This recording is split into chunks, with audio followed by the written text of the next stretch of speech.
నమస్తే, welcome to Ankusam channel. నా పేరు నాగేందర్ రెడ్డి. హైందవ జీవన విధానం, హైందవ మతంగా చెప్పబడుతున్న మన వైదిక జీవన విధానంలో వేదాల కాలం నాటి నుండి కూడాను పురాణాల్లోనూ చరిత్రలోనూ మహిళలకి అగ్రతాంబూలం ఇచ్చాము, ఉన్నత స్థానమే ఇచ్చాము. మోడర్న్ పీరియడ్లో పురుషాధిక సమాజంలో అణిచివేసినా కానీ ఈరోజు వారికి సమానమైన హక్కులు ఇచ్చి ప్రతి చోట కూడా అవకాశాలు ఇస్తూ వచ్చాము కదా. ఇలాంటి టైంలో మనం అర్ధనారీశ్వరుడని, ఆకాశంలో సగం చెరి సగం అని ఇలాంటి కలబొల్లి కబుర్లు ఎన్ని చెప్పినా కానీ నా దృష్టిలో స్త్రీ ఒక్క పశుబలంలో తప్పితే పురుషుని కంటే ఎప్పుడు కూడా ఉన్నతమైనదే అనేది నా ఉద్దేశం, నా భావన. దీన్ని ఈ రోజున మన భారత అందుకనే బహుశా న్యాయమూర్తిని, న్యాయదేవతగా స్త్రీ విగ్రహాన్ని మనం పెట్టుకొని ఆరాధిస్తుంటాం. న్యాయం విషయంలో స్త్రీ అయితేనే చక్కగా చెప్తుందన్న దీంతోనో ఏమో మరి ఆ ఉద్దేశం గురించి నాకు అవగాహన లేదు. కానీ ఈరోజు మాత్రం మహిళా మనులకు మరొక్క మారు హ్యాట్సాప్ చెప్పాల్సినటువంటి చరిత్రాత్మకమైనటువంటి ఘట్టం ఆవిష్కరింపబడింది మన ఆంధ్రప్రదేశ్ రాష్ట్రంలో.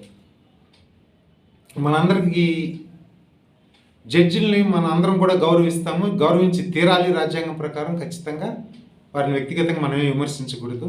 కానీ వారి తీర్పుల్ని ఎలా ప్రభావితం చేయొచ్చు అనేది భారతదేశంలో ఏ రాష్ట్రంలో కూడా, ఏ రాజకీయ పార్టీకి కూడా తెలియనటువంటి టకుటమార విద్యలన్నీ కూడాను మన చంద్రబాబు నాయుడు ఆ పార్టీకి పనిచేసేటువంటి లాయర్ల బృందానికి బ్రహ్మాండంగా తెలుసు. అది చంద్రబాబు నాయుడు గారికి సంబంధించి కలిసి ఉన్నప్పుడు హైకోర్టు కేసులు వచ్చినప్పుడు వాళ్ళు జడ్జిలను ఏ రకంగా చిటికలు వేస్తూ కేకలు వేస్తూ బెదిరించారు, నాట్ బిఫోర్ నాటకం ఆడుతూ చేశారు. అలాగే నిన్న సిఐడి వాళ్ళు స్కిల్ కేసులో ట్రయల్ కోర్టులో విచారణకు వచ్చిన వాళ్ళు సిఐడి వాళ్ళు కేసు పెట్టిన సందర్భంలో ట్రయల్ కోర్టులో విచారణకు ఒక మహిళా న్యాయమూర్తి గారి ముందరకు వచ్చినటువంటి వచ్చినటువంటి సందర్భంలో ఈ పచ్చ పార్టీకి సంబంధించినటువంటి లాయర్ల మంద హావభావాలతోటి,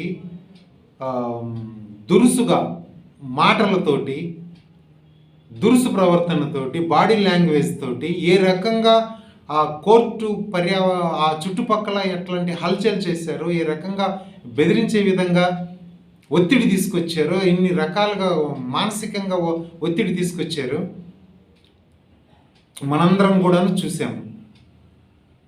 తీర్పు ఇచ్చిన తర్వాత ఏ రకంగా వెంటబడి వేధించారో కూడా మనం చూసాము. అటువంటి ఒత్తిడి చేసే సందర్భంలో మీడియా మొత్తము, తెలుగు జాతి మొత్తం కూడాను టీవీల ముందర కూర్చొని తీర్పు కోసం ఎదురు చూస్తున్నటువంటి సందర్భంలో ఏ మాత్రం ఒత్తిడికి లోను కాకుండా సిఐడి వాళ్ళు ఫ్రేమ్ చేసినటువంటి ఆ ఛార్జెస్ని ఐపీసీ ప్రకారం, ఐపీఆర్సీ ప్రకారం ఉందా లేదా అని మాత్రమే చూసి విధించినటువంటి రిమాండ్ని ఈరోజు దేశ అత్యున్నతమైన న్యాయస్థానమైనటువంటి సుప్రీంకోర్టు, మధ్యలో హైకోర్టు కానివ్వండి, ఏ రకంగా కూడాను తప్పు పట్టలేనిది ఆ రకంగా ఆ రోజు మహిళా న్యాయమూర్తి గారు తీర్పునివ్వడం జరిగింది.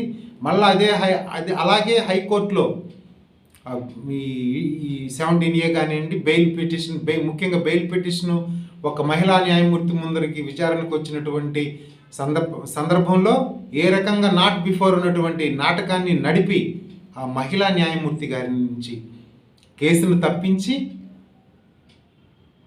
హెల్త్ గ్రౌండ్స్ మీదనో దేని మీదనో, హెల్త్ గ్రౌండ్స్ అంటే ఈరోజు వరవరరావు గారు, సాయిబాబా గారు కానివ్వండి, లేదా ఇదే స్కిల్ కేసులో నెలల తరబడి 837, 836 నెలల తరబడికి రిమాండ్కి వెళ్ళి రిమాండ్ చేసి వచ్చిన నెలల తరబడి చేసి వచ్చిన వాళ్ళని విషయంలో కూడాను జరగని విధంగా హెల్త్ గ్రౌండ్స్ ఐపీసీలో బహుశా మనం IPC all are equal before law except Babu and Ramoji అని చెప్పి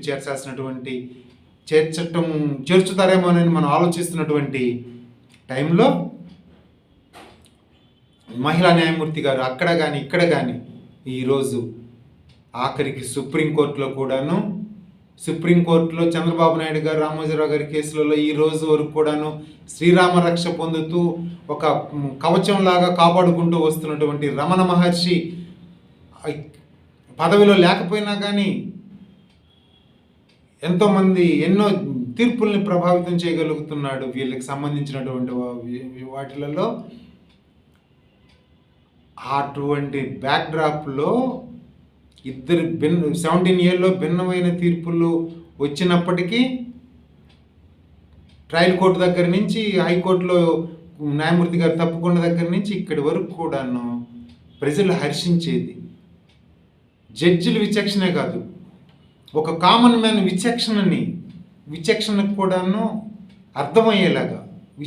కూడాను అర్థమయ్యేలాగా అందేలాగా మహిళా జడ్జి గారు తీర్పునిచ్చారు. 17 ఏళ్ళలో ఏ రకంగా అయితే ట్రయల్ కోర్టు ఇచ్చిన తీర్పు ఇచ్చారో దాన్ని సమర్థిస్తూ దీంట్లో విభిన్నమైనటువంటి తీర్పునిచ్చింది ఒక పురుషుడు.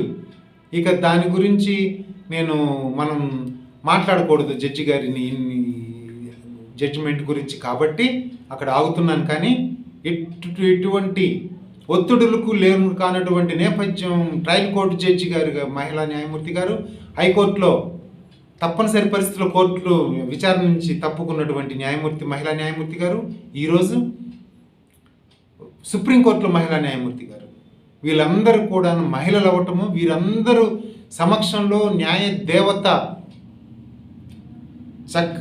ఇవ్వవలసిన విధంగా తీర్పు ఇవ్వటం అనేది ఈరోజు మరొక్క మారు మహిళలు ఎటువంటి ఒత్తిడులకి, కోర్టు ఆవరణలో జరిగిన ఒత్తిడులు కానివ్వండి, ఇక ఏ రకంగా కూడా ఒత్తిడులకి లొంగరు, వీరి తీర్పులు లొంగవు, ప్రభావితం చేయబడవు అనేటటువంటి సందేశాన్ని మనము ముఖ్యంగా ఆంధ్రప్రదేశ్లో మనం ఇంతకాలం కోర్టు తీర్పుల్లో తీరుని చూస్తూ వచ్చి మనం రాసుకున్న విధంగానే కక్షిదారుడికి న్యాయం జరగటమే కాదు, జరిగినట్టుగా కూడా కనపడాలా అనేటటువంటి దాన్ని కూడా పక్కన పెట్టి అందరికీ సింపుల్గా అర్థమయ్యేలాగా కోర్టు తీర్పులు ఎందుకు వస్తున్నా అర్థమయ్యేలాగా ఇప్పటిదాకా మనం చూసినటువంటి బ్యాక్డ్రాప్లో, ఎందుకంటే భారతదేశంలో ఏ రాజకీయ పార్టీ, ఏ ముఖ్యమంత్రి కానీ, ఏ రాజకీయ పార్టీ నాయకుడికి కానీ ఉండనటువంటి ఒక అనుకూలమైన అంశాలు ఈ చంద్రబాబు నాయుడు గారి విషయంలో మనం చూస్తూ వచ్చాం. ఎంతోమంది శిక్ష అనుభవించారు, కానీ ఈ చంద్రబాబు నాయుడు గారి కేసులో మాత్రం స్టేల మీద ఉండటం చూసాం. ఇట్లాంటి బ్యాక్డ్రాప్లో న్యాయ దేవత యొక్క విచక్షణ పట్ల నమ్మకం కోల్పోతున్నటువంటి నేపథ్యంలో తిరిగి మహిళా న్యాయమూర్తులే ఈరోజు న్యాయం పక్షాన నిల్చొని మరొక్క మారు పురుషుల కంటే మహిళలే అధికం అని చెప్పేసి నిరూపించబడింది. ఈ సందర్భంలో ఆ మహిళా న్యాయమూర్తులకి నా యొక్క పాదాభివందనం.